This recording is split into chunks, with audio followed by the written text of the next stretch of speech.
Hey everyone, Dev with Crime Hive, and in this true crime video, we're going to talk about missing student from Alabama State University. His name is Adam Dowdell, and we're going to talk about the suspicious aspects of this case, and then we're going to segue into another case in which a Domino's pizza delivery driver was killed, essentially due to a robbery that had occurred and had gone wrong.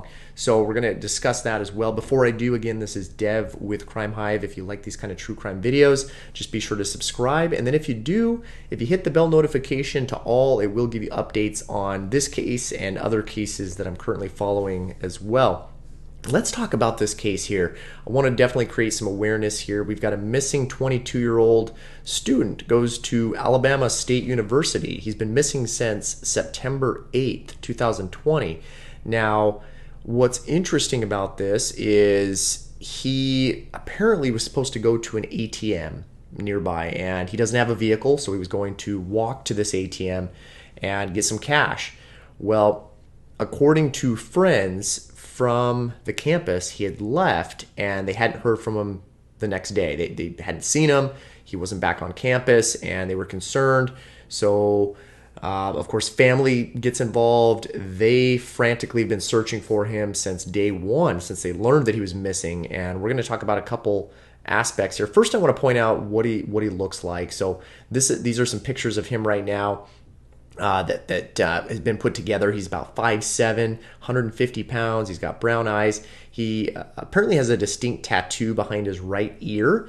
So he was last seen wearing a white t-shirt, black and white checkered pants, and these Taxi 12s. These are Michael Jordan shoes right here. Here's a picture of what they would look like here.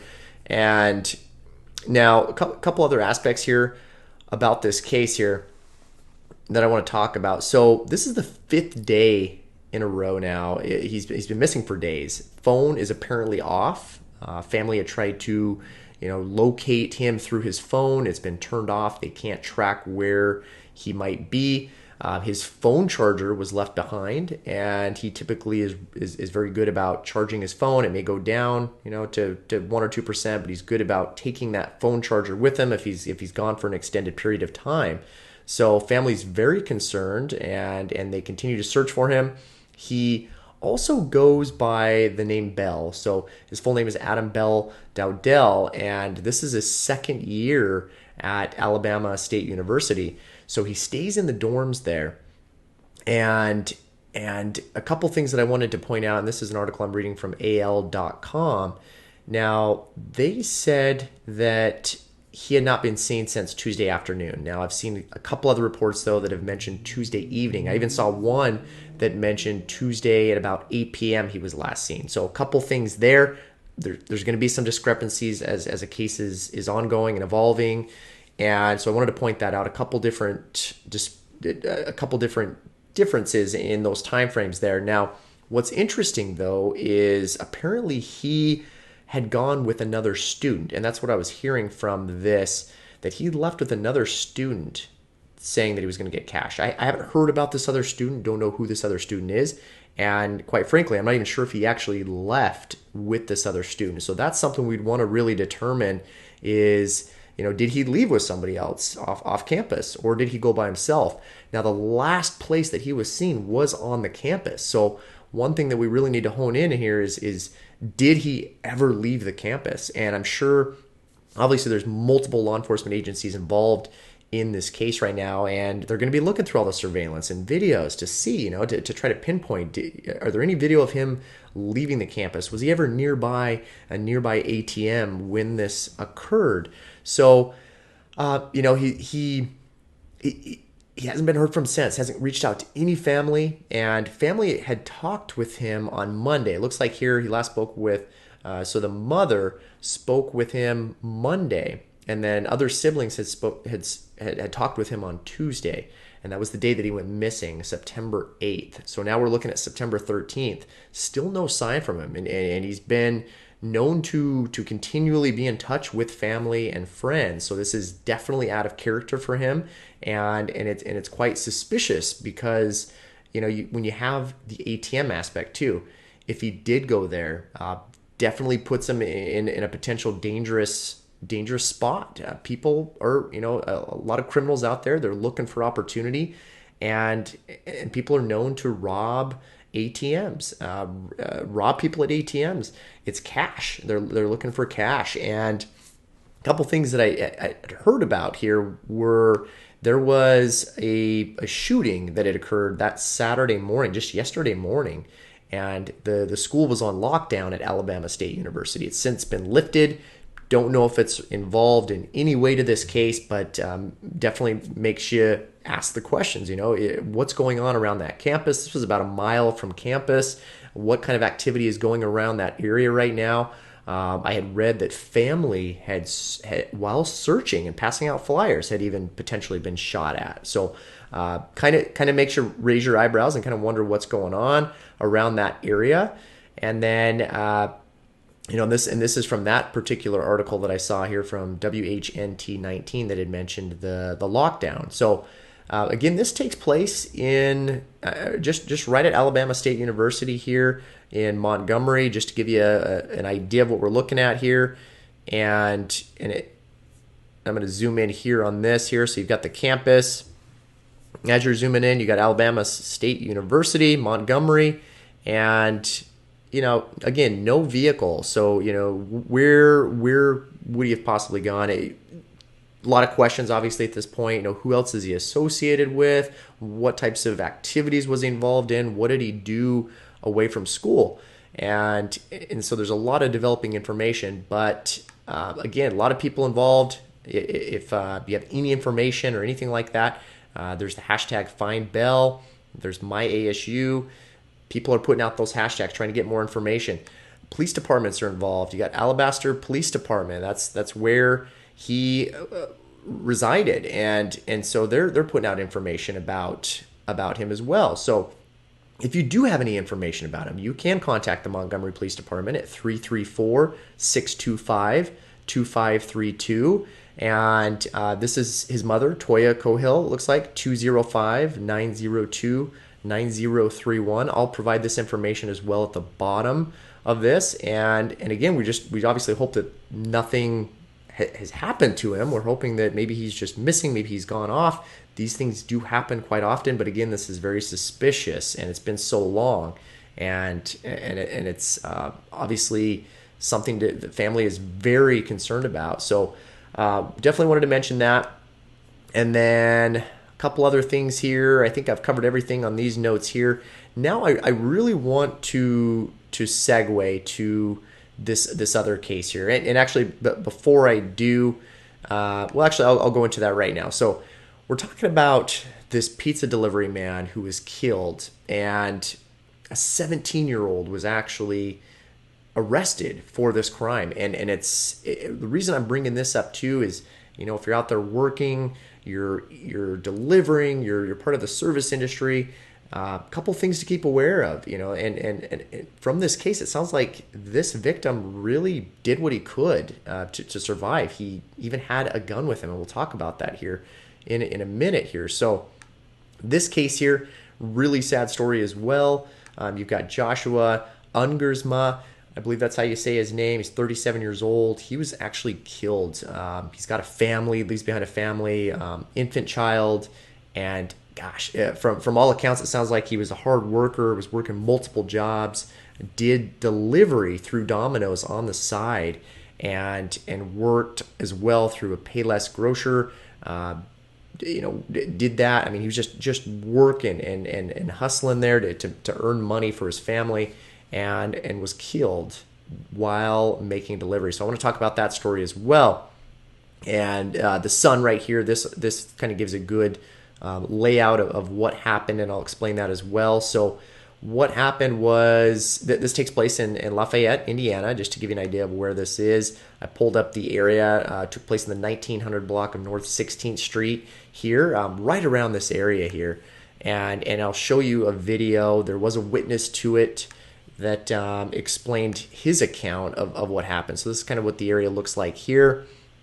And then what I want to talk about here is, I'll go back to the article here. So what happened, and you're looking right here, this is Jaelynn Billups, 17-year-old, that was arrested for the murder. Now, the way this occurred was this took place on August 31st, 2020, just a few weeks ago, really.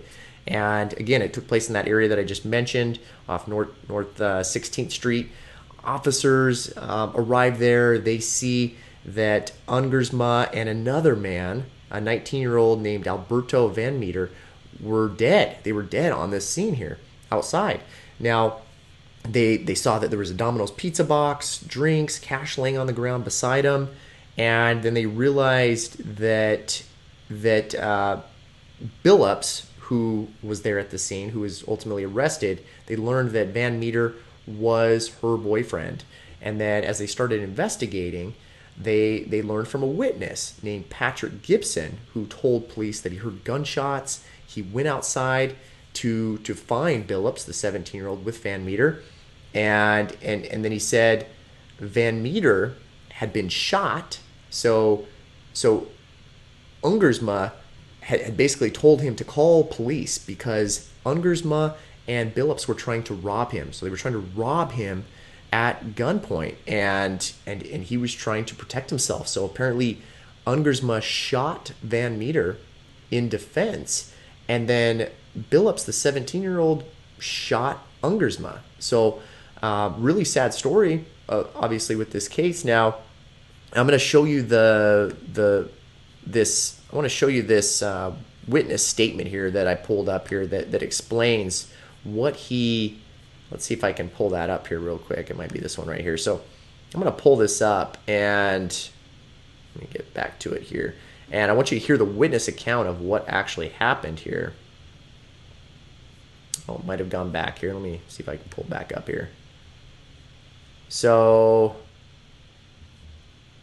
this comes from WTHR, and I'll enlarge it here. You might want to turn up the volume just in case, because I'm playing it live here through this. So we'll get that going here. I'll get it to the spot we were about at here. Was arrested. Rich and I talked with a neighbor here we go. who saw it all happen. Lafayette police were called to this address just after 11 p.m. last night. When they arrived, they found two men shot and killed in the street. One of them was a Domino's pizza delivery driver. The Domino's store less than a mile away confirms 37-year-old Josh Ungersma was making deliveries last night. Josh was a delivery driver for us for over a year. He was a great guy and a great employee who was working a second job to provide for his family. 19-year-old Alberto Vanmeter was apparently shot and killed first at the scene. Neighbor Patrick Gibson heard the shots from inside his house next door. After I came out, after I heard the first 4 shots, the kid was already dead. So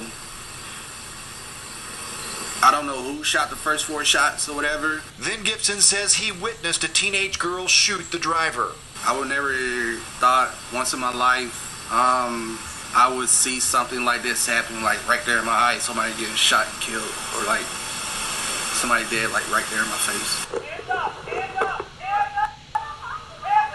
Gibson posted video on Facebook from the scene after both shootings. The 17-year-old girl was arrested for robbery and murder. She could be charged as an adult. Ungersma also worked in the meat department at Payless Grocery for over a decade. The store manager says he was married with a newborn baby. We want to be able to do everything we can for the family, and we are going to. For right now, we ask that you give us some time for the healing process. The Domino's store. So, yeah, along that note here, looks like Domino's is looking to raise money for the family because, again, he leaves behind a family. He was married, he has children, and he was trying to support them. There is a GoFundMe for this case as well. Looks like over $20,000 has been raised, and you're welcome to donate and help the family out. And they've raised well over their goal of $10,000. And continuing strong there. So again, another sad story. Wanted to create awareness on this. If you're working in the service industry, just to be aware. He was obviously very prepared. He had a revolver that he had fired. Police determined that he had fired his revolver that was still with him, and he did what he could to protect himself.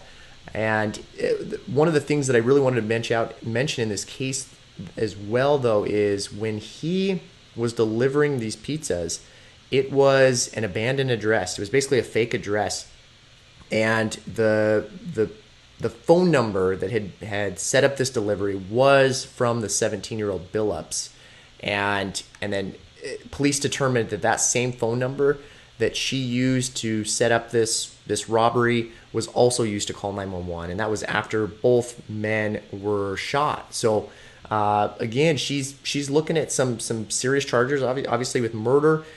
You've got, because of the robbery aspect of this, she's looking at potentially 2 counts of murder, because when someone's involved in the commission of a crime, a felony, and if someone is killed and it leads to the death of, even the suspect or the victim, that same party that's aiding or part of that crime, involved in that crime, can be charged with murder. So she could be looking at 2 counts of murder, armed robbery, and that's still developing. So, I just wanted to mention that as well. When we're dealing with cash, you've got the ATM story here. Obviously, we hope with Adam that nothing sinister happened.